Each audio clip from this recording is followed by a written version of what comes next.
મેળામાં રંગના લાગ્યો ફોગટ ફેરો પડવાનો, મંડળાનું મેલના ત્યાગ્યો 84માં પડવાનો. બાપા સીતારામ આજે આપણી સમક્ષ સાક્ષાત બિરાજમાન છે. હવે અહીંયા આગળ જેને સાક્ષાત દેખાઈ જાય એને બગદાણાનો ધક્કો મટી જાય, અને અહીં જેને માનવામાં ના આવે એને તો લક્ઝરીઓ ભરીને જવું પડે. પણ ઘરના આંગણે ગંગાજી ને ખાબોચિયામાં નાવા જાય, વાંક કોનો કહેવાય? હે, આપણા ઘરના આંગણે ગંગા વહેતી હોય પછી એમાં ડૂબકી મારી લેવાની. આપણા ઘરમાં જે રહેશે ને એ બધા બલાડીઓ, બલાડા કહેવાય. આપણા ઘરમાં રહીએ અને બહાર બધે જે છે ને બધા રોણી બલાડા. વિઠ્ઠલ મહારાજ આ જગતની અંદર જાત જાતના ખેલ મોડ્યા છે, એમાં જાગતા રહેવાની જરૂર છે. મહારાજ આપણા ઘરના આંગણે ગંગા વહેશે, એ ઘરના આંગણે જે ગંગા વહેશે એની મેં ડૂબકી જેને મારી દીધી એનો ફેરો સફળ થઈ ગયો. અને અહીં જેને ના દેખાય એટલે કહ્યું છે કે આપણા ગામનો અધરો હોય બીજા ગામમાં જાય તેને કશું દેખાય? આપણા ગામમાં નહીં દેખાતું પછી બીજા ગામમાં દેખાય. એટલે અહીં જેને દેખાય અને બધે દેખાય. દેખાય ને? બાપા સીતારામની સમક્ષ બેઠા બેઠા કોઈએ કોઈ દિવસ બીડી ના પીવી. આ જગ્યા એક પવિત્ર થવા માટેની જગ્યા છે. એક કલેક્ટરની સામે બેઠા બેઠા બીડી નહીં પીવાતી, પગ ઉપર પગ ચડાઈ નહીં બેહાતું, આંખો મોટી મોટી કાઢી નહીં બેહાતું. તો પછી આ કલેક્ટર કરતા ગયા? આ તો કલેક્ટરનો બાપ છે. જો પાવન થવું હોય તો, કલ્યાણ કરવું હોય તો, કંઈક મેળવવું હોય તો આ જગ્યાએ આવીને કોઈ પણ જાતનું વ્યસન ના કરવું. આ જગ્યાએ આવીને કોઈ પણ જાતની માથાકૂટ ના કરવી.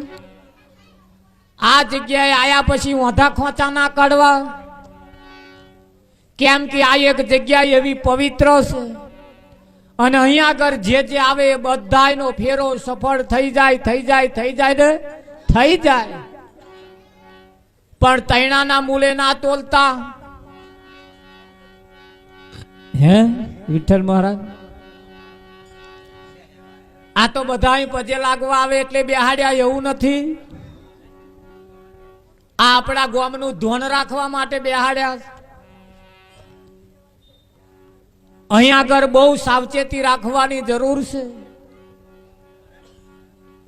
જીવનની અંદર આવી તક વારંવાર મળતી નથી. આ મનુષ્યનું શરીર આપણને જે મળ્યું છે 184ના ચક્કરમાંથી બહાર નીકળી જવા માટે મળ્યું છે, અને 184ના ચક્કરમાંથી છૂટી જવા માટેનું આ લાસ્ટ એન્ડ ફાઇનલ છેલ્લું બારું છે. પણ આજ બહારે આવીને બધા હલવાયા છે. આજ બહારે જાત જાતની વધા ખોંચા નીકળે છે. એક ભાઈ એક નગરની અંદર ભૂલો પડ્યો. કઈ ભૂલો પડ્યો? નગરમાં ભૂલો પડ્યો. અને ભૂલો પડ્યો એટલે એને આંખે દેખાતું નતું. જો હોય તો બાલો મારે, જો હોય તો બાલો મારે. બહાર ને કરવા માટે બહુ મથામણ કરી. મથા મહેનત કરવા જતો કઈક કપાર અથડાય, કઈક પગ અથડાય, કઈક હાથ અથડાય, કઈક શરીર અથડાય, લોહી લુહાણ થઈ ગયો. એક વખત એ જ નગરમાં થઈને એક સંત ને કર્યા.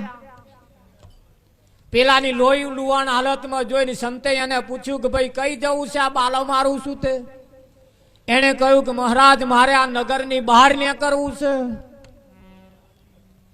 કે કેટલા વખતથી બથામેણ મેળ, કે કેટલા વખતથી મહારાજ બથોડ્યા મારો, પણ આ નગરનો દરવાજો મળતો જ નહીં. કે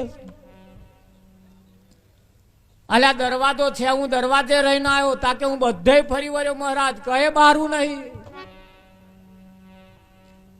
સંતે કહ્યું કે જો આ નગરની જે કોટ છે, જે દિવાલ છે, દિવાલે હાથ મૂકતો મૂકતો મૂકતો મૂકતો કદાચ તને જગ્યા લાગે એટલે નેકરી જજે. આમ હાથ મૂકીશ એટલે તને ખબર પડશે કઈ દિવાલ છે કે નહીં. દરવાજો આવશે અને એ દરવાજો 24 કલાક માટે ખુલ્લો જ છે. જ્યારે તું હાથ અડારીશ તારે એથી તું બહાર નીકળી જઈશ. પણ મારે તારી સાથે અવાય એવું નથી. મારે અગત્યનું કામ છે. હું મારા કામે નીકળ્યો છું અને તને રસ્તો બતાવશું. આ દિવાલે હાથ મિલતો મિલતો મિલતો મિલતો આ નગરની જે કોટ છે, કોટે હાથ મિલતો મિલતો નીકળી જા. આ જીવ જે નગરમાં ભૂલો પડેલો હાથ મિલતો મિલતો મિલતો નીકળ્યો. નગરનો દરવાજો આવ્યો. ધ્યાન રાખજો. હવે આ નગરનો દરવાજો આવ્યો એટલે મને અધરા માણસને ખંજવાર ઉપડી, વલુર ઉપડી. એટલે બરાબરનો ખંજરવા માંડ્યો. એવી વલુર ઉપડી, એવી વલુર ઉપડી. ઉપડી હશે તમને. મને ઉપડી થી લગ્ન કરવા દી કર્યું. પૂનમ મહારાજ બધી બહુ વલુર ઉપડી હતી મને ભાઈ. આ વલુર ઉપડતો ઉપડતો ઉપડતો હું જમ્પીને બેઠો જ નહીં, ઊભો ના રહ્યો અને આગળ વધી ગયો ને બહારું જતું રહ્યું. ફરી હાથ મેલ્યો તાર બહારું જતું રહ્યું ને એટલે ખંજવાર મટી ગઈ. એનો નિયમ છે મારા.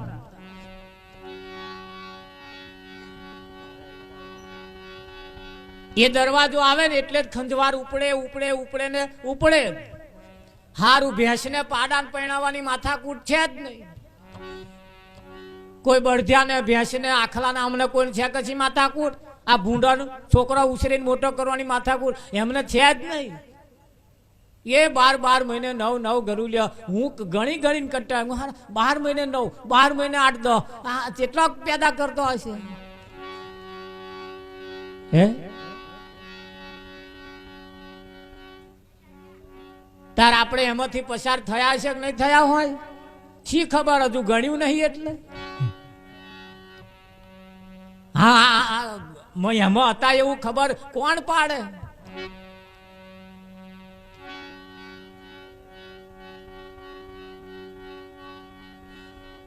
ખંજવાર બારું જતું રહ્યું. ખંજવાર મટી ગઈ. હાથ મેલ્યો પાછી દીવાલ આવી ગઈ. પાછો ગોર ફરતો ફરતો ફરતો ફરતો પછી બારું આવ્યું અને ખંજવાર ઉપડી. ઉભો રહીને વલુર એટલે ચિંતા નહીં, પણ હેડતો હેડતો વલુરવાનું ચાલુ રાખીને બારું જતું રહ્યું. કેટલા વર્ષો વીતી ગયા. પેલા સંત પાછા એ નગરમાં પાછો ભેટો થયો કે હજુ બારું આવ્યું જ નહીં. કે ભલા મોણા હું નહીં કહેતો કોનું બારું છે જ નહીં. કે ભલા મોણા છે.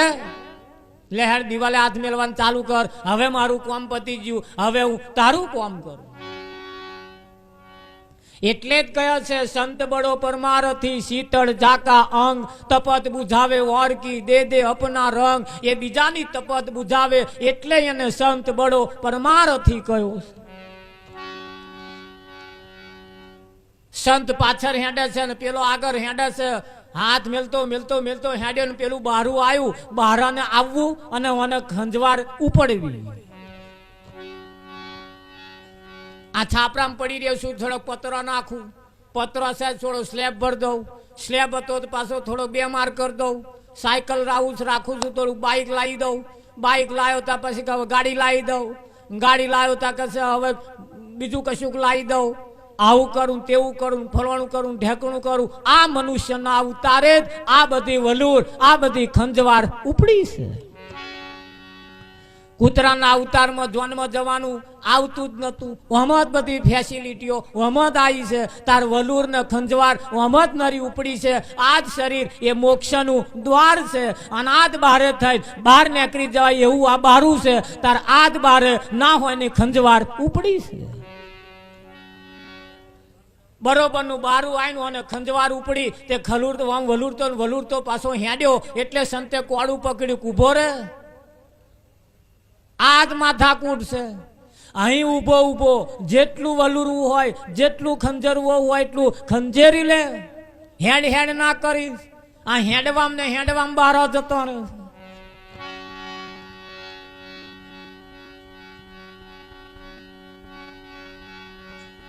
હવે આ બારું આવ્યું છે. જો મોઢા ભરખા રાખ્યા તો દરવાજો જતો રહ્યો, સમજી લેજો. હવે જેટલી માથાકૂટ હોય અહીંયા આગળ ઉભા ઉભા ખંચેરી લો એની જે થાય. શું કેવું? સંતે કહ્યું કે અહીં ઉભો ઉભો જેટલું વલુરું હોય એટલું વલોરી લે. કેમ કે વાણીમય કોઈ ફાયા નથી, વાણીમય કોઈને શાંતિ થઈ નથી અને થવાની નથી.